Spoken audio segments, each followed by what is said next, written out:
Assalamualaikum warahmatullahi wabarakatuh. Ketemu lagi dengan aku Iva di Cerita Kudus. Di sini saya akan sharing-sharing kepada teman-teman semua tentang bagaimana cara mendidik anak itu dengan baik dan benar.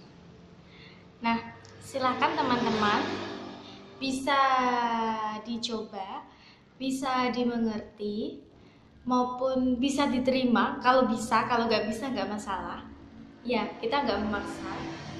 Yang penting kan kita punya punya pendirian sendiri ya. Sebagai orang tua yang pasti menginginkan anaknya itu bertingkah laku sesuai keinginan orang tua. Ya, tidak menyalahi aturan-aturan agama maupun menyalahi aturan-aturan pemerintah. Apalagi menyalahi aturan-aturan kita sebagai orang tua. Ya. Jadi, sebagai orang tua, kita harus mendidik anak dengan baik, mendidik anak dengan sabar, ya. Jadi kalau aku saranin, kalau kita baru mempunyai anak satu, itu nggak usah majain. Maksudnya gini, memang anak nomor satu kita itu ya ingin membelikan ini, ingin membelikan itu, tetapi itu semua nggak masalah sih, ya. Namanya juga anak nomor satu, anak pertama, ya, yang namanya senang. Gimana lagi, apa sih yang nggak buat anak? Sebagai orang tua kan seperti itu. Tapi sebaiknya nggak usah beli ini, nggak usah beli itu, nggak usah beli ini, nggak usah beli itu. Karena apa? Nanti yang kita beli takutnya tidak bermanfaat bagi anaknya untuk ke depan, gitu. Jadi aku saranin kalau anak baru lahir, kalian pengen beli mainan ini itu, berpikirlah dulu.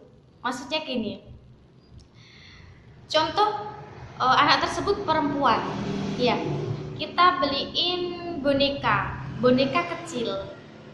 Untuk kedepannya kita lihat apakah boneka tersebut pada saat dia tumbuh menjadi anak-anak, dari bayi menjadi anak-anak, apakah boneka tersebut masih bisa dipakai atau enggak, kan gitu, ya.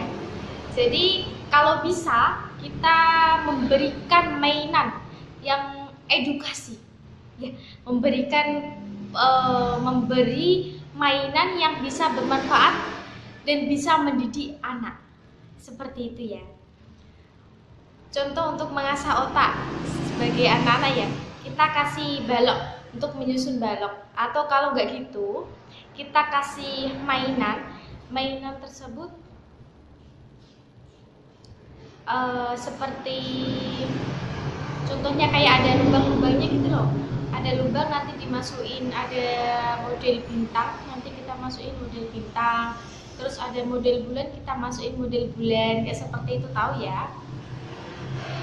Terus juga nggak usah terlalu memberi banyak mainan pada anak. Soalnya apa? Yang namanya anak, apalagi masih bayi, kan nggak mudeng, nggak paham. Kalau memang sudah 1 sampai 2 tahun kita beriin mainan banyak, otomatis dia akan bosen. Jadi sebagai orang tua memberikan mainan satu, anak tersebut suka. Soalnya apa? Itu mainan baru pertama kali anak tersebut jumpai, kan gitu ya. Jadi anak tersebut senang. Nah, untuk berikutnya 1 minggu atau 2 minggu lagi, pasti anak tersebut bosen, ya kan? Kalau Anda beliin mainan lagi, pasti malah dia suka yang mainan yang baru.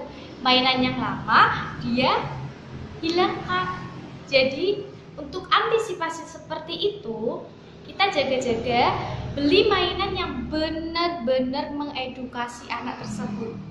Contoh kita beli mainan 3, ya kan? 1 dikasih dulu, memang 1 minggu atau 2 mingguan akan bosan.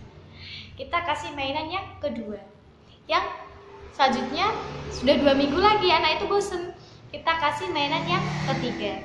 Setelah itu udah ketiga, nggak usah beli lagi. Kalau bisa, mainan yang pertama tadi kita kasihkan lagi ke anak tersebut, ya.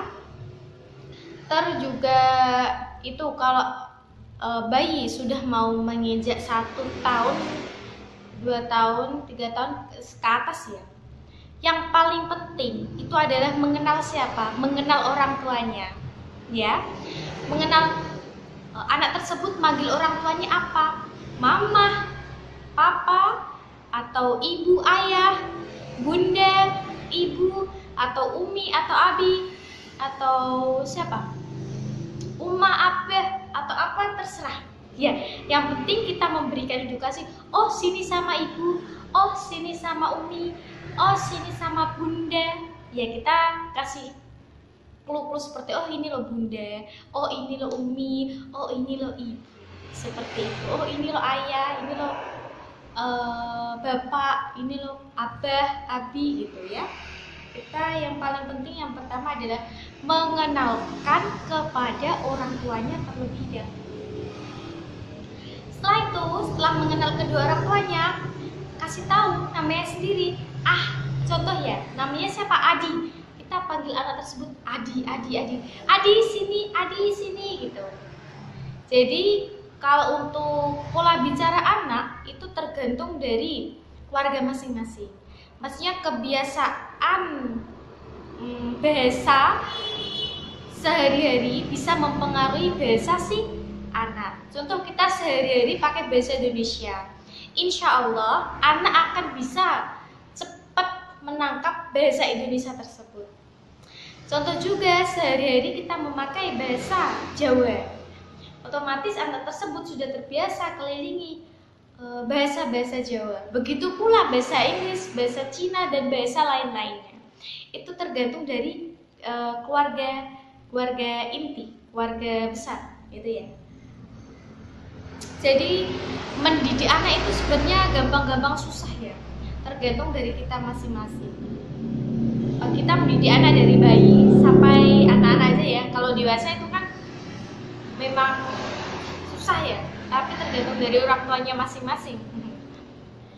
Jadi kalau anak-anak tersebut, anak itu gimana ya, anak itu sukanya sama ibu, menurut aku gitu ya, lebih dekat sama yang namanya orang tua yang perempuan, ibu, bunda, umi atau apa itu ya.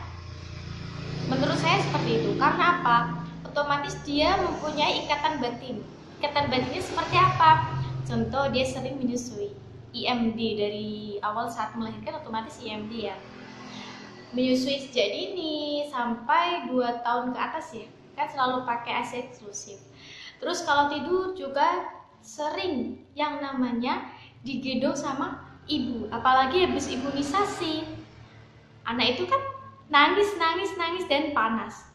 Otomatis yang sering menggendong anaknya itu siapa? Ibu. Ya, jadi ya wajar saja kalau anak-anak deket banget sama ibu, itu wajar, gak ada masalah. Maaf ya teman-teman, maaf ya, ini suaranya itu banyak motor, soalnya kan ini di deket jalan raya, jadi banyak motor, maaf ya. Terus juga mendidik anak saat apa ya, semua pola asuh itu tergantung dari kita masing-masing sih. Contoh saja ya, kita dari kecil anak bayi itu dari kecil diasuh sama kedua orang tuanya. Terus tiba-tiba kedua orang tuanya itu bekerja gantian pagi siang malam, otomatis si anak kan berkurang dari pola asuhnya kedua orang tua. Pasti kita menyangkut pautkan yang namanya kakek, nenek, ataupun ada babysitter dari luar. Pola asuhnya otomatis berbeda. Kita mengasuh seperti A, tapi nenek kakek tidak sepakat dengan apa yang diasuhkan sama kita, orang tuanya bayi itu. Lah mau gimana ya kan? Sebagai orang tua bekerja siang malam, pagi siang malam, terus anaknya gak ada yang jaga. Iya. Jadi kita gak bisa menyalahkan pola asuhnya seperti itu. Karena apa? Ini kan tergantung dari orang tuanya ya. Bekerja, dan mau gimana lagi? Siapa yang mau ngurus anak kita? Kan gitu ya. Jadi ya memang pola asuh itu mempengaruhi banget. Ya, apalagi kalau sudah beranjak dewasa, itu pasti kan ada yang namanya kenal sana, kenal sini. Ya. Jadi kalau udah dewasa ya kita bener-bener pergaulan-pergaulan itu loh yang bener-bener kita takutkan, pergaulan bebas yang kita takutkan. Ngeri kalau sekarang ya. Yang penting tadi didiklah mulai dari kecil. Kalau kita menginginkan anak tersebut, contoh ya, bisa bahasa Inggris, setiap harilah komunikasi sama anak bahasa Inggris. Terus jangan lupa yang paling penting, kalian memanggil anak kalian dengan sebutan namanya. Jangan "Hei nak sini", jangan, panggil namanya. Contoh namanya Adi. "Hei Adi, sini nak, sayang sini". Nah, seperti itu ya. Jangan manggil "Hei kamu nak sini", jangan. Terus contoh, kita mau pergi sama anak itu. Contoh ini ya. "Adi, sini sama bunda yuk pergi". Nah gitu. "Adi sini sama Uni pergi yuk, yuk sama ayah, sama Abi yuk pergi yuk kita". Jangan "Hei ayo pergi, ayo sini sama aku". Jangan ya. Sesering mungkin lah panggil namanya. Ya, kalau anak tersebut sudah kalian sering panggil namanya seperti itu, pasti dia mengetahui, oh iya nama saya itu ya, oh iya nama saya itu ya. Pasti dia berpikir seperti itu. Yang namanya apa ya, kita ya mungkin itulah yang bisa saya sampaikan. Yang penting pola asuh jangan kita bentak anak, jangan kita bentak, jangan kita pukul.